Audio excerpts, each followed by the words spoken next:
Today we're talking about how to butterfly a chicken drumstick. Why do you need to do this? Let's get into it.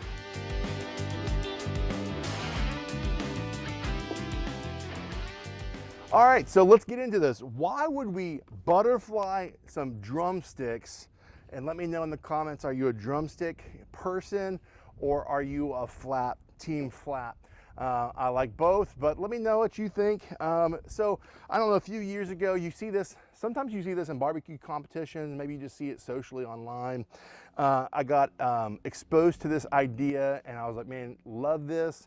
This is the only way I like to really do drumsticks. Otherwise, I like doing the smaller versions better. But the reason why, a couple tips on why you might want to do this is because it's going to give you more grilling surface. And so what we do is we come in here against the bone on both sides, kind of want to, and it's going to, you can use a chef knife if you'd like, or use a kind of boning knife to flatten this out. And so one of the reasons why is you're going to get more surface, more meat surface to season your food. It's also going to give you more even cooking. It's going to increase your cooking time even faster, which who doesn't hate that, right? So cooking these high temperature as a whole is fine. It's normal. It's not a big deal. But you can also open it up like that, butterfly this, and you can do the same thing on the other side of this bone. And then we're just kind of peeling back and trying to get some more surface to open up. And so we'll do a few of these to kind of show you what this looks like.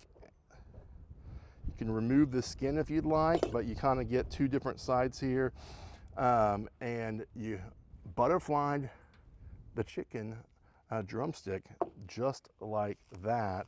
And it's that simple. So we'll continue to do these off camera, season these, but this is the advantage of doing it, is more cooking surface, more seasoning, quicker cook times. This is one of the reasons why.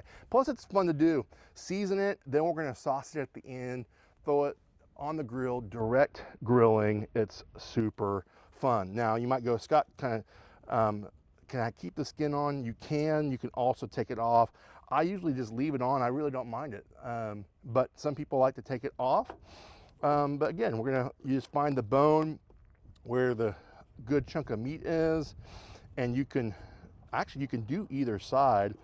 Find it, this back side's a little easier to go, and I just follow the bone and I just kind of go until I can get against the bone, and we're just kind of opening it up. So anyways, that is all there is to it. And then we're just kind of opening it up. And if you keep on going in, you can get it even a little further to open up that way. And then we'll do the same thing on this side against the bone. On the other side, you can go down as far as you want. And then you got yourself a little butterfly. So there we go. That's all you gotta do. Let's do the rest. We'll see you back. All right, so we're gonna season this with some sweet red dirt. It is an all-purpose, but it's my favorite on chicken. So check my website out for that. Again, another advantage of this is now you're getting all this even, all surfaces going here on this chicken. And we'll get both sides, but this is going to be tasty. And then we're able, and you're noticing I don't have a binder on here. I mean, you can do a binder, but you oftentimes don't need a binder. Early videos, I oftentimes use binders, and they can be helpful for different purposes. It just really depends on the mood, but sometimes you just go for it. You go, I didn't bring anything out here, so I am just gonna go for it. And just like that, beautiful. Kamado Joe is over 400 degrees. We're doing direct grilling, and this is gonna be one of those situations where we're just literally gonna be doing flip method. We're just gonna put this directly over the fire. This cooled down for a second, but once it starts getting some fat drippings, we'll start getting some open flames. And just as I said that, I'm seeing the charcoal kind of reigniting here, and it's that simple. just because I'm trying to match. All right, my last one. Here we go. All right, get you a good, try to make these symmetrical because I'm weird like that. So, all right, so we got direct grilling. We're gonna let this go 3 or 4 minutes per side until we get to like 165, 170. You can even take it up to 180 on chicken.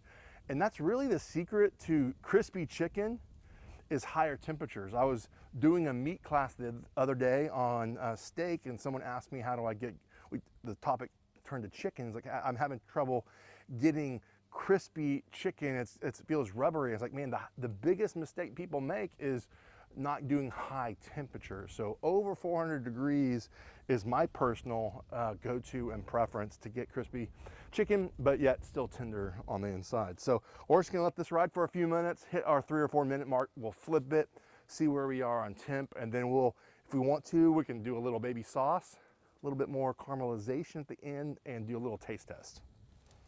And then we'll come back to the grill here in a moment, again, to kind of show you where we are.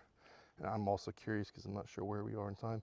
So actually that says 140 in some spots. That one's 135. So we definitely have some opportunity to cook just a little bit longer, but this is perfect time to sauce because we got some good crust. So I got my Bartlow's barbecue cherry sauce. It's called the Heartland Hickory. We're gonna do, that's just the outside, you know? I'm gonna do a little drizzle on a few of them with Bartlow's barbecue, and then we're gonna do the last 3 with my buddies here. This is Smoking Pastor Project right there. He's got the saucy stuff. It's really good. And he's got the peachy stuff, and it's really good too. But I wanna test it out on a few things. Flip this. And then we'll do these off camera and then put these back on taste test time. All right, guys, so we have finished up saucing everything, putting these lids back on. Now we're gonna put these back on the grill for another maybe 3 minutes or so. All saucy, ready to go. Oh, look at that, hear that sizzle. Nothing like a good barbecue chicken sizzle. And we're gonna let these go just for probably a minute since it's got a lot of sauce on it. Let it caramelize and then flip it and then be ready to go. We're rolling.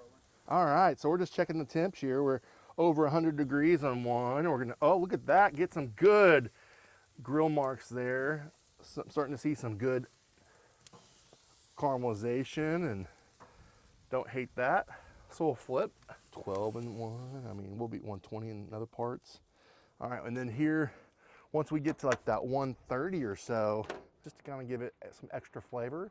But again, you're getting more cooking surface, quicker times. That was on for 4 minutes, so 4 to 6 minutes, all of a sudden, another 4 to 6 and we're done. So that's a quick cook and another positive for doing this.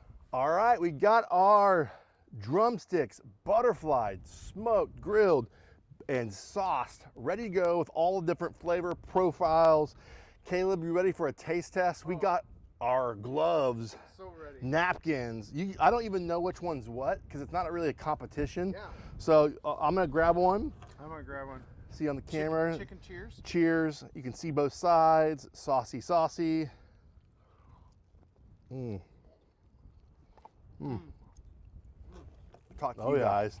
So I'm gonna actually save this for dinner for some people that were going to their house a little bit later and bring this to them. But man, this turned out delicious. Let me know in the comments if you have done any chicken drumstick butterflying, and if you like it, if there's another method that you enjoy. Let us know in the comments what you thought of this cook. If you found value in today's video, let us know what part is helpful for you. And be sure to watch all the different playlists on Kamado Joe and chicken and all the things. And from my backyard to yours, less hate, more love, good barbecue. Till next time.